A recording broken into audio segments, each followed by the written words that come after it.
आज हम लोग पढ़ेंगे एस्फैक्सिया न्यूनाटोरम के बारे में। एक्चुअली एस्फैक्सिया न्यूनाटोरम क्या होता है?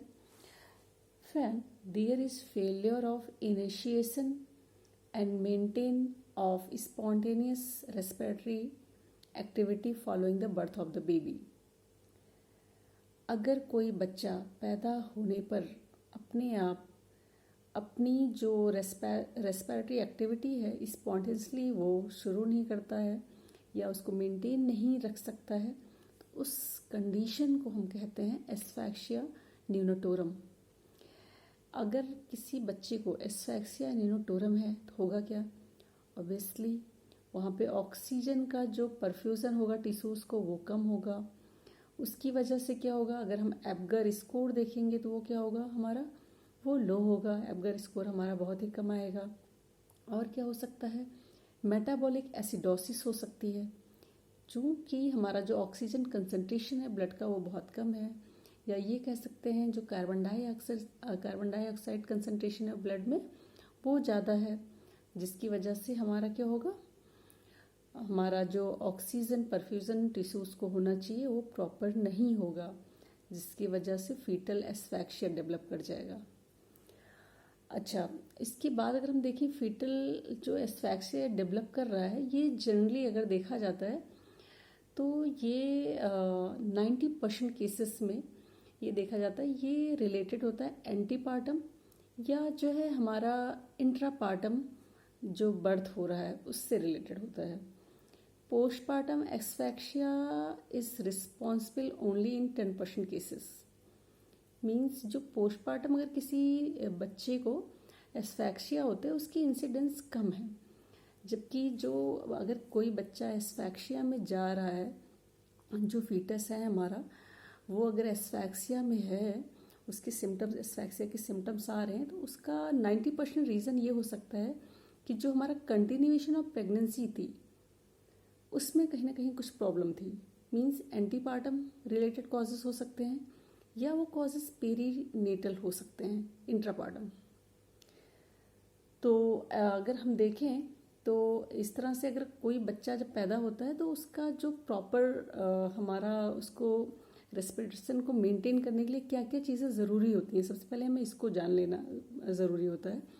तो हमारा न्यूरोलॉजिकल सिस्टम है वो, प्लस हमारा जो रेस्पिरेटरी सिस्टम है वो, ये दोनों ही प्रॉपर इंटैक्ट होने चाहिए। इसमें कहीं भी किसी लेवल पे कोई प्रॉब्लम नहीं होनी चाहिए। और क्या होना चाहिए? जो एयरवेज हैं उसकी वो क्लियर होने चाहिए। एयरवेज मतलब जो हमारा माउथ है, जो हमारे नोज़ के ऑरिफिसेस हैं, ये सब सारे बच्चे के क्लियर होने चाहिए। और क्या होना चाहिए? जो एल्वियोलर एरिया है वो प्रॉपर होना चाहिए लंग का। एलोलाई एक्सपेंडेड होनी चाहिए। एलोलाई एक्सपेंडेड कब होंगी? जब सरफेक्टेंट जो टाइप 2 सेल्स बनाती है सरफेक्टेंट वो प्रॉपर होंगे तो हमारी एलोलाई एक्सपेंडेड होंगी। और क्या होना चाहिए? सेटिस्फैक्ट्री लिम्फेटिक ड्रेनेज भी होना चाहिए। कार्बन डाइऑक्साइड जो आ रही है बच्चे में वो प्रॉपर बाहर भी जानी चाहिए। उसके बाद और क्या चीज़ हमको देखना होता है? Oxygen diffusion and dissociation capacity ये भी प्रॉपर होनी चाहिए। कार्बोनिक एनहाइड्रेस एक्टिविटी जो होती है ब्लड की ये भी प्रॉपर होनी चाहिए। ये सब सारी चीज़ें अगर हमारी प्रॉपर हैं तभी जो है बच्चे का जो spontaneous initiation of respiratory activity है तभी शुरू हो पाएगा। अगर यहाँ पे किसी भी लेवल पे कोई प्रॉब्लम आई बच्चे में तो वो बच्चे को एस्फैक्सिया की तरफ ले जा सकता है। और उसके बाद अगर हम देखें जो फीटल रेस्पिरेशन है, जो कि शुरुआत में हमारा वो रैपिड होता है, स्मॉल एम्पलीट्यूड का होता है। नॉर्मली अगर हम चेक करेंगे तो 60 to 90 पर मिनट आता है। और जो फीटल ब्रीदिंग एक्टिविटी ये स्टार्ट हो जाती है around the 11th week of intrauterine life. 11th week of intrauterine life में जो ब्रीदिंग एक्टिविटी है फीटस की वो आ जाती है। उसके बाद जैसे हम लोग जानते हैं धीरे धीरे जब बच्चा पहले पेट में होता है तो जो उसके लंग है वो तो काम नहीं करते हैं, उस समय उसका जो रेस्पिरेटरी ऑर्गन होता है वो प्लेसेंटा ही होता है। प्लेसेंटा के थ्रू वो ऑक्सीजन लेता है, प्लेसेंटा के थ्रू ही अपने वो वेस्ट जो प्रोडक्ट हैं, वेस्ट जो गैसेज हैं, उन सबको वो मैटरनल ब्लड में करता है, मैटरनल ब्लड से वो बाहर निकलता है। जब बच्चा पैदा होता है तो हमारा जो ये फ्लूइड फिल्ड ऑर्गन था, अब ये कैसे होता है, एरिएटेड ऑर्गन हो जाता है। अब ये यहाँ पे एरिएशन शुरू हो जाएगा। और उसके बाद जो हमारा ये लंग है, प्रॉपर स्क्लेरोलाई, ये सब सारी चीज़ें अपना काम करेंगे और बच्चा तभी वो अपना अच्छे से अपना रेस्पिरेटरी एक्टिविटी कर पाता है। तो अगर हम ये हर लेवल पे अगर हम सोचें कि हाँ एस्फैक्सिया के क्या क्या रीजंस हो सकते हैं, तो सबसे पहले अगर हम बात करें, क्योंकि ज़्यादा रीजंस हमारे जो हैं वो रिलेटेड हैं एंटीपार्टम या जो है इंट्रापार्टम से, क्योंकि 90% कॉजेज हमारे चाहे इससे मिलेंगे, एंटीपार्टम से मिलेंगे या इंट्रापार्टम को मिला के मिलेंगे। 10% केवल रीजंस ऐसे होते हैं जो कि हमारे पोस्ट पार्टम नियोनेटल एस्फैक्सिया के लिए रिस्पॉन्सिबल हैं। तो इसलिए हमें सबको 1 बाय 1 करके जानना होगा। तो सबसे पहला अगर हम ये देखें, कंटिन्यूएशन ऑफ इंट्रायूट्राइन हाइपोक्सिया, इसका रीज़न क्या हो सकता है। Continuation of intrauterine hypoxia means जो कि रिलेटेड है हमारा एंटीपार्टम से। तो इसका अगर मेन रीजंस हम देखते हैं तो दो साइड से मिल सकता है। पहला है हमारा प्लेसेंटा, कि वो रीज़न प्लेसेंटा से रिलेटेड हो सकता है। सेकंड जो रीज़न है हमारा हो सकता है कि जो है हमारा मदर से रिलेटेड हो। तो पहले 1 बाय 1 करके अगर हम लोग देखें तो प्लेसेंटा में क्या हो सकता है, अगर प्लेसेंटा हमारा प्रॉपर वे में ऑक्सीजनेशन नहीं दे पा रहा है फीटस को, उसका रीज़न कुछ भी हो सकता है। या तो प्लेसेंटा में कोई एनाटॉमिकल डिफेक्ट हो, जैसे बहुत बार देखते हैं कि जो हमारा प्लेसेंटा है वो प्रॉपर तरीके से नहीं है, जैसे सर्कमवैलेट प्लेसेंटा है, कोई एडहेरेंट प्लेसेंटा है, इस तरह की चीज़ें हैं। या और कभी कभी हाइपरटेंसिव डिसऑर्डर है अगर मदर को, उसकी वजह से क्या होता है प्लेसेंटा में इनसफिशियंसी डेवलप कर जाती है। ऑक्सीजन अगर प्रॉपर नहीं होगा तो फीटस को फिर कैसे सप्लाई करेगा। और क्या हो सकता है प्लेसेंटा में, अगर pre mature separation of placenta हो जाए, जैसे कि एब्रप्शियो प्लेसेंटी के केस में होता है, तो यह एबनॉर्मल लेबर हो, कभी कभी कॉर्ड कंप्रेशन की वजह से इस तरह से चीज़ें आ जाती हैं। तो प्रॉपर यहाँ पे क्या होगा, अब चूँकि प्लेसेंटा अपना प्रॉपर चाहे एनाटॉमिकल रीजन की वजह से, चाहे वो अपना किसी और भी रीजन की वजह से अपना फंक्शन नहीं कर पा रहा है, इसलिए वो जो प्रॉपर ऑक्सीजनेशन जो फीटस का होना चाहिए था वो यहाँ पे नहीं हो पाता है। वो जब प्लेसेंटा में किसी भी लेवल की, चाहे फंक्शनल या एनाटॉमिकल रीजन की कुछ इस तरह की प्रॉब्लम है, तब इस तरह की चीज़ें सामने आती हैं। सेकंड, अगर हम मैटरनल जो रीज़न है इस पे अगर हम जाएं तो उसमें हमको क्या मिल सकता है। कभी कभी मैटरनल रीज़न में हम देखते हैं अगर कोई जो प्रेग्नेंट मदर है, अगर वो प्री एक्लैम्प्टिक या एक्लैम्प्टिक रही हो, या जो है उसका जो जेस्टेशनल हाइपरटेंशन है वो कंट्रोल नहीं रहा है, उसका बीपी वगैरह मतलब ज़्यादा रहा है, वो कंट्रोल वे में उसने मेडिसिन वगैरह नहीं लिया, इसकी वजह से फीटल एस्फैक्सिया डेवलप कर सकता है। या मदर को साइनोटिक हार्ट डिजीज़ हो अगर, और उसका वो जो हार्ट डिजीज़ है वो प्रॉपर वे में कंट्रोल नहीं रहा प्रेग्नेंट स्टेज में, इसकी वजह से भी क्या होता है फीटल एस्फैक्सिया डेवलप कर सकता है। और क्या रीजंस हो सकते हैं, अगर मदर हमारी सीवियर अनीमिक है, अनीमिया जैसा कि हम लोग जानते हैं प्रेगनेंसी में बहुत कॉमन हो जाता है। अगर प्रॉपर हम डाइट ले रहे हैं, बहुत अच्छे से खा रहे हैं, उसके बाद भी लेडीज जो है अनीमिक हो जाती है। क्यों? क्योंकि हीमोडाइल्यूशन हो जाता है। हम खा तो रहे होते हैं लेकिन हीमोडाइल्यूशन की वजह से जो हमारा हीमोग्लोबिन होता है उसका जो प्लाज्मा के कंपैरिजन में वो कम हो जाता है, प्लाज्मा का वॉल्यूम ज़्यादा हो जाता है। तो हीमोडाइल्यूशन की वजह से भी अनीमिया ज़्यादा प्रोन होती है प्रेग्नेंट लेडी। और बाकी अगर कोई lady poor socio economic group की है, वो अच्छे से अपना प्रॉपर डाइट वगैरह नहीं मेंटेन की, तो उसमें ज़्यादा ये सीवियर फॉर्म में आ जाता है। इसकी वजह से भी फीटल एस्फैक्सिया हो सकता है। तो इतनी चीज़ें हो गई। हाँ, हाइपोटेंशन, अगर जो है लेडी हाइपोटेंशन में रह रही है उसकी वजह से भी फीटल हाइपोक्सिया हो सकता है। या अगर उसकी कुछ रेस्पिरेटरी प्रॉब्लम है, जैसे कि देखा जाता है बहुत बार स्टेटस एजमेटिकस जो कंडीशन होती है, मीन्स सीवियर एजमा की अगर कंडीशन है लेडी को, अगर सीवियर एजमा की कंडीशन है, इसकी वजह से भी क्या होता है, हमारा प्रॉपर जो ऑक्सीजनेशन फीटस को नहीं मिल पाएगा। क्यों? क्योंकि मदर के ही ब्लड में नहीं है। यहाँ पे जो रीजंस बताए जा रहे हैं, चाहे प्री एक्लेम्सिया हो, चाहे एक्लेम्सिया हो, या सीवियर हाइपरटेंशन हो, साइनेटिक हार्ट डिजीज हो मदर को, ये जो सारे रीजंस हैं, या हाइपोटेंशन हो, डिहाइड्रेशन हो, अगर पानी बहुत ज़्यादा कम पी रही है, ये भी एक रीज़न बनता है। तो सीवियर एनीमिया, ये सब जो रीजंस हैं, इसकी वजह से जो हमारा मदर का जो हमारा ब्लड है उसी में ऑक्सीजन प्रॉपर नहीं है, वो ब्लड ही प्रॉपर ऑक्सीजनेटेड नहीं है, तो वो फिर फीटस को कहाँ से मिलेगा? इसकी वजह से हमारा फीटल एस्फैक्सिया डेवलप कर जाता है। तो ये तो हमारे रीजंस हो गए। Continuation of the intrauterine hypoxia, तो इसमें हमने प्लेसेंटल रीजन पढ़ा और plus second reason maternal side से पढ़ा कि मैटरनल में कुछ अगर प्रॉब्लम है इस तरह की, तो फीटस में एस्फैक्सिया डेवलप करने के चांसेस बढ़ जाते हैं। उसके बाद अगर हम देखते हैं दूसरे रीजन पे आए, बर्थ ट्रॉमा। कभी कभी क्या होता है, बर्थ ट्रॉमा किसी भी रीजन से डेवलप कर सकता है। बर्थ ट्रॉमा कभी कभी एबनॉर्मल लाई की वजह से हो सकता है, जैसे कि अगर जो फीटस हमारा ब्रीच पोजीशन में है, या ऑक्सीपिटल पोस्टीरियर पोजीशन में, ऑब्लिक लाई है, तो इसकी वजह से प्रॉब्लम आ जाती है, और जो है हमारा जो बेबी है वो डिस्ट्रेस फील करता है, उसको ऑक्सीजन प्रॉपर नहीं मिल पाता है। या कभी कभी प्रोलॉन्ग्ड अगर स्टेज सेकंड लेबर की होती है, प्रोलॉन्ग्ड स्टेज सेकंड लेबर की, बहुत बार कॉन्ट्रैक्टेड जो हमारा पेल्विस है वो नॉर्मल शेप साइज का नहीं होता है लेडी का, उस कॉन्ट्रैक्टेड पेल्विस होता है, तो सेकंड स्टेज जो होती है लेबर की बहुत प्रोलॉन्ग कर जाती है, इसकी वजह से फीटल एस्फैक्सिया डेवलप कर सकता है। तो ये तो हमारा हो गया ड्यूरिंग द बर्थ, जो बर्थ रिलेटेड ट्रॉमा होते हैं।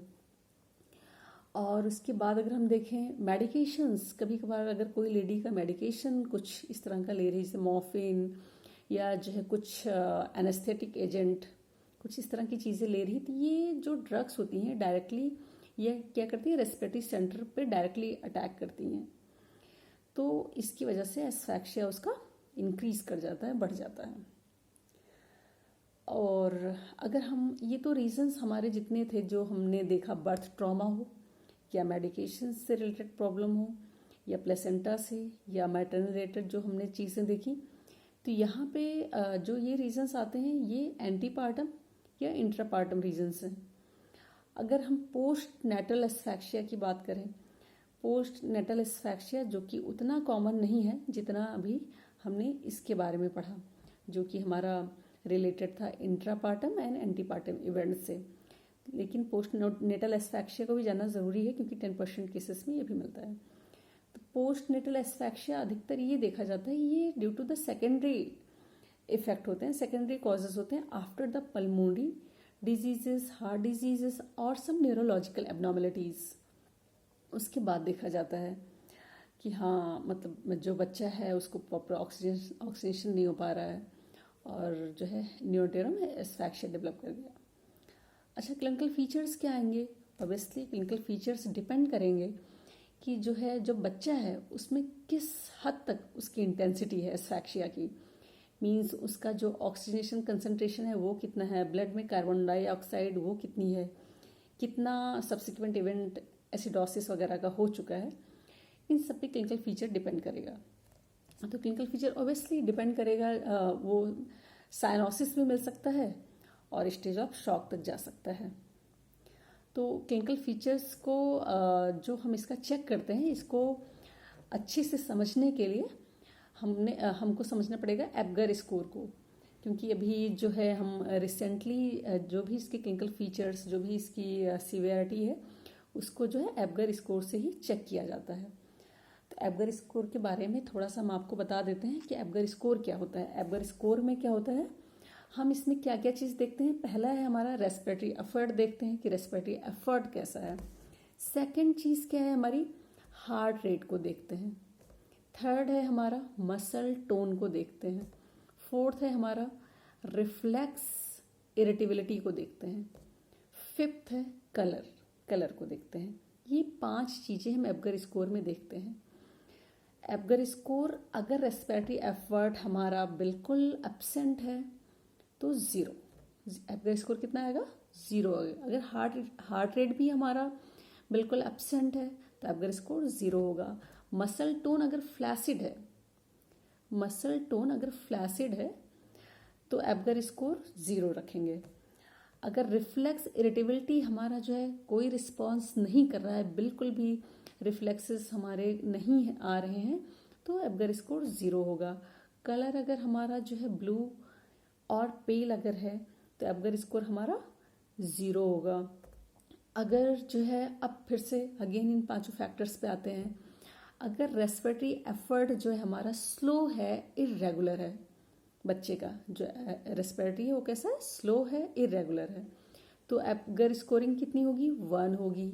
हार्ट रेट पे आ जाएं, अगर हार्ट रेट स्लो है, स्लो मीन्स बिलो 100 अगर है तो एबगर स्कोरिंग 1 आएगी। अगर हमारी मसल टोन की बात करें तो अगर फ्लैक्सन ऑफ एक्सट्रीमिटीज़ है, फ्लैक्सन ऑफ एक्सट्रीमिटीज़ है तो वहाँ पे एबगर स्कोर 1 आएगा। रिफ्लेक्स में अगर वहाँ पे ग्राइमेस प्रेजेंट है, ग्राइमेसिस प्रेजेंट है, तो हमारा क्या है, मतलब क्राई नहीं है, सिर्फ ग्राइमेसिस प्रेजेंट है, तो एबगर स्कोरिंग कितनी आएगी, 1 आएगी। कलर अगर बॉडी का पिंक है, एक्सट्रीमिटीज ब्लू है, कलर बॉडी का कैसा है, पिंक, लेकिन एक्सट्रीमिटीज कैसी ब्लू है, तो वहाँ पे एबगर स्कोरिंग कितनी आएगी, 1 आएगी। अच्छा, थर्ड कॉलम की बात करें, अगर रेस्पिरेटरी अगर हमारा बहुत अच्छा है, गुड क्राइंग है रेस्पिरेटरी पर, तो हमारा एबगर स्कोरिंग 2। अगर इसी तरीके से हार्ट रेट हमारा ओवर 100 है, बहुत अच्छी बात, एबगर स्कोरिंग हमारी 2 आएगी। मसल टोन इसी तरीके से अगर एक्टिव बॉडी मूवमेंट्स हो रहे हैं बच्चे के, कोई प्रॉब्लम इस तरह की नहीं, एबगर स्कोरिंग 2। रिफ्लेक्स इरिटेबिलिटी अगर देखते हैं, अगर वो बच्चा चिल्ला दिया, क्राई कर दिया, एबगर स्कोरिंग 2। कलर अगर कंप्लीट पिंक है, कहीं भी कुछ इस तरह का ब्लोइशनेस, साइनोसिस, इस तरह की चीज़ें नहीं मिल रही हैं, तो एबगर स्कोरिंग 2 आएगी। तो इस तरीके से हम एबगर स्कोर से हम चेक करते हैं कि हमारा बच्चा किस कंडीशन में है। टोटल स्कोर एबगर स्कोर के 10 रखे जाते हैं, जिसमें से अगर हम देखा जाए सीवियर डिप्रेशन अगर 0 से 3 है, 0 से 3 को हम सीवियर डिप्रेशन में रखते हैं। माइल्ड डिप्रेशन में आता है हमारा 4 to 6, और अगर 7 to 10 है then it means everything is normal, no depression. तो ये इस तरह से हम एक असेसमेंट करते हैं एबगर स्कोर से, फीटल हमारा एस्फैक्सिया का लेवल क्या है बच्चे में। ऑब्वियसली ये जो है बहुत ही डेंजरस कंडीशन होती है, कम से कम 50% केसेस जो है हमारे पेरीनेटल डेथ के एस्फैक्सिया न्यूटेरम की वजह से होते हैं, 50% केसेस बच्चे में। तो क्लिनिकल सब्सिक्वेंट एस्फैक्सिया अगर बच्चे में जब होता है तो क्या क्या चीज़ें देखने को मिलती हैं। सबसे पहले तो ऑब्वियसली क्या होगा, हाइपरनिया होगा, बहुत तेज सांस लेगा बच्चा। उसके बाद क्या होगा, प्राइमरी अपनिया डेवलप करेगा। प्राइमरी अपनिया के बाद एकदम गैस्पिंग वाले फीचर्स आने लगेंगे बच्चे में। अगर ये जो गैस्पिंग है, अगर इस स्टेज पे भी बच्चे को कोई ट्रीटमेंट नहीं मिला, कोई इलाज नहीं मिल पा रहा है, अनरिजॉल्व हो गई, अब ये सेकेंडरी अपनिया में चला जाएगा बच्चा।